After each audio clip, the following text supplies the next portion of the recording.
Tartarugas Café apresenta, da série Lendas Inventadas, as lendas das histórias esquecidas. Divisão 0, Bourbon, o profeta que mudou a história. A cidade de Joseph Rex Collins oculta segredos abjetos em suas sombras noctíferas.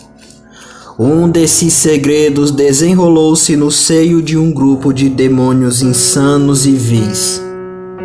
Entre eles, havia uma fêmea que estava dando à luz. Quando nasceu, a criança foi batizada por seus pais de Jean-Paul Bourbon. Entretanto, quando perceberam que no menino havia nascido uma maldade tão obscura, os pais o lançaram contra o abismo, para que morresse e não traísse sua família em um breve futuro. Não fosse pela misericórdia de um anjo e sua esposa, que o salvaram antes de cair ao chão, a história atual seria totalmente diferente. Malgrado houvesse uma intensa rivalidade entre anjos e demônios, Bourbon crescera em um lar insigne e muito amado, onde os pais agora o ensinavam sobre os bons costumes.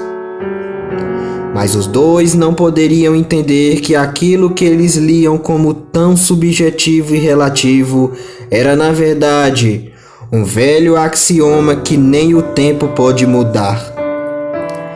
Enquanto os anjos eram puros e gentis, os demônios viviam odientos e não viam no bem o seu apogeu.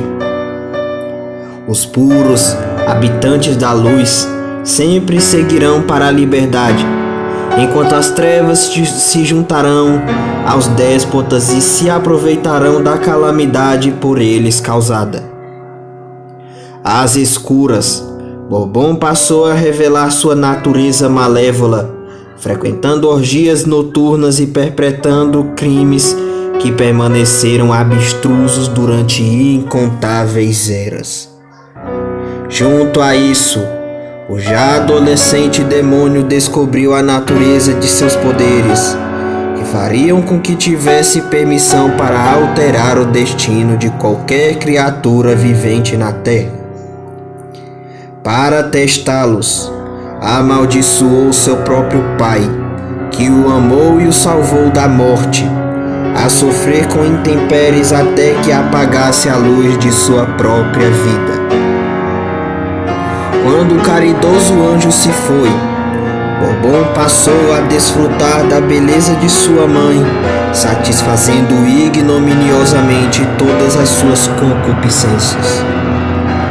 Com o tempo, esta também sentiu o pesar das torpezas de seu próprio filho, findando por si própria o caminhar de sua existência terrena. O demônio triunfante abençoou a si mesmo com prosperidade e vida eterna. E o tempo passou a provar a veracidade de seus poderes. Quando a idade chegou, ele estava mais rico e ainda aparentava ser um jovem belo e viril, como nos tempos de suas atrocidades contra a própria família. Assim, ele era finalmente imortal. Passou a frequentar os mais variados lugares do mundo com a sua riqueza, em busca de orgias e torpeza, louco para satisfazer os prazeres cruéis de sua carne.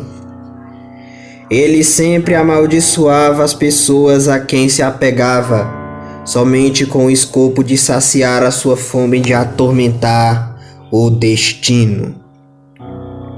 Foi em uma dessas belas viagens que conheceu a grande e soberba Neuhaus. Tendo fruído de seu conforto e de suas belas mulheres, Jean-Paul Bourbon nutriu uma incomensurável afeição pela cidade. Mas como é de seu imane caráter, amaldiçoou-a com o seguinte decreto: Neuhaus será próspera, como nem mesmo uma grande nação, mas uma pedra indelével a destruirá e prenderá sob o jugo de fortes amarras, de forma que nem mesmo o mais bravio dos heróis a haverá de remir. Anos mais tarde, Neuhaus foi conquistada por um exército sem lei, e nem mesmo os esforços de Max Hohenzollern a libertaria. Quando finalmente retornou à sua cidade natal, Joseph Rex Collins encontrou na desordem causada pelo déspota Julian Elliot a oportunidade de ouro, a torpe maldição da terra onde floresceu sua própria vida. Deste modo, profetizou que esta viveria em um longo caos e tormento, e nem mesmo o mais poderoso dos exércitos mudaria a sua situação. Mas o ser pior do que Elliot a reuniria e causaria desgraças ao império a que estivesse submissa.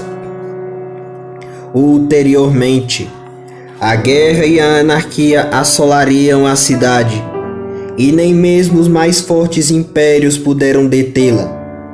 Mas Jack Aitken e sua revolução finalmente trariam de volta a sua paz, até que se cumprisse a vil promessa de terror ao Império Britânico. Houve um dia em que Jean-Paul Bourbon finalmente deixaria de ser um títere. O Criador, satisfeito por usá-lo para seus propósitos perfeitos, viu em seu coração tão grande orgulho, irando-se e determinando o fim do serviço que o demônio sequer entendia fazer. A verdade é que o Senhor dos Exércitos usa o pecado do homem para fazer andar a história como ele deseja.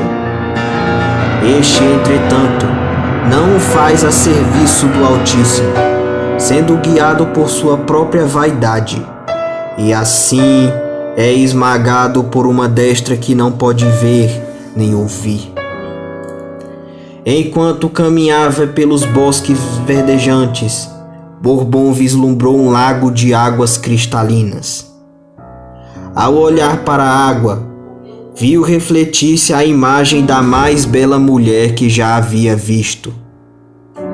Tão grande era a sua concupiscência que não percebeu que sofria um engano quanto a seu reflexo.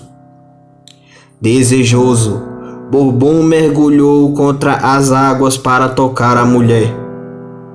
Quando retornou à superfície, viu-se frustrado pelo insucesso, amaldiçoando a figura feminina com a perseguição apaixonada até a morte.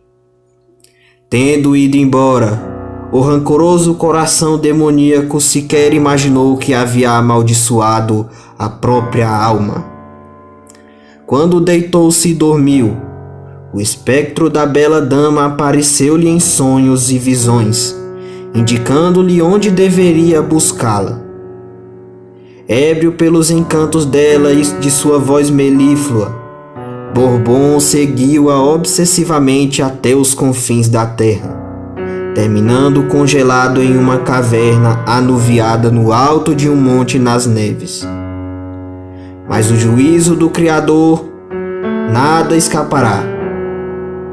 Imortal, Jean-Paul Bourbon foi condenado a viver como um só com gelo, eternamente cônscio, onde ninguém poderia alcançar senão ele, com a permissão do Senhor, que o deixaria relegado e esquecido.